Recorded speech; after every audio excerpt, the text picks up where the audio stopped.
बिस्मिल्लाहिर्रहमानिर्रहीम। आज हम कोयटा की फ़ेमस रेसिपी बनाते हैं रोश।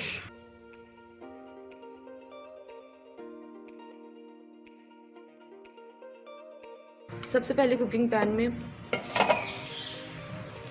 बीफ का गोश्त ऐड करें। बीफ का बोंग का गोश्त आपने ऐड करना है। ये रेसिपी होती ही बोंग से रेडी है।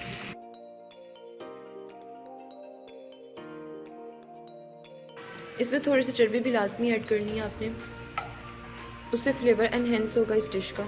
अब 2 गिलास पानी ऐड करें इसमें। व्यूवर्स, 2 किलो आपने गोश्त यूज़ करना है और पीसेस बड़े होने चाहिए। 2 टेबलस्पून सॉल्ट ऐड करें। व्यूवर्स, 2 अदद इलायचियाँ ऐड करें, 1 बड़ी इलायची ऐड करें, 5-6 लौंग ऐड करें और 1 टेबलस्पून इसमें आपने काली मिर्च साबुत ऐड करनी है। दालचीनी की स्टिक 2 अदद ऐड कर दें। 1 मीडियम साइज़ का प्याज ऐड कर दें। 2 टमाटर ऐड कर दें। अदरक स्लाइस में कटी हुई इसमें ऐड करें। थोड़ी सी लहसुन के 7 से 8 जवे ऐड करें।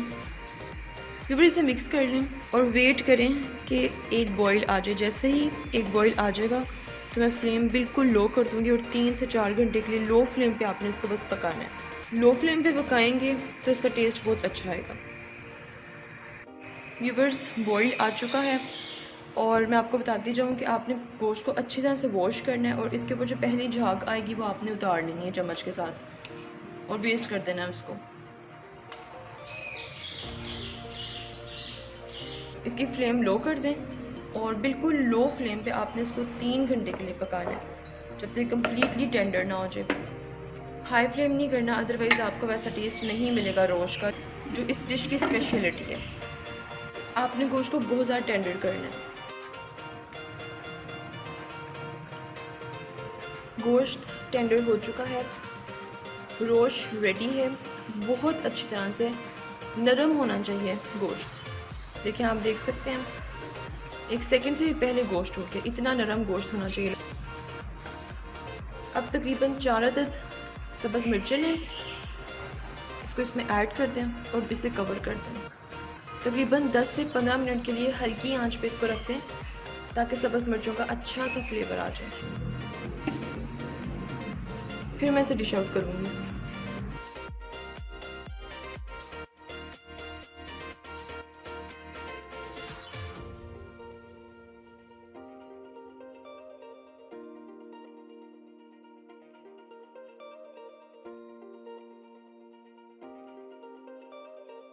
व्यूवर्स, रोश रेडी है। आप इसे ज़रूर ट्राई कीजिएगा। गरम गरम नान के साथ इसे सर्व कीजिएगा।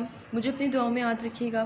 मेरे चैनल को लाइक करें, सब्सक्राइब करें, शेयर करें। Keep watching mom's kitchen secrets. Stay tuned and अल्लाह हाफ़िज़।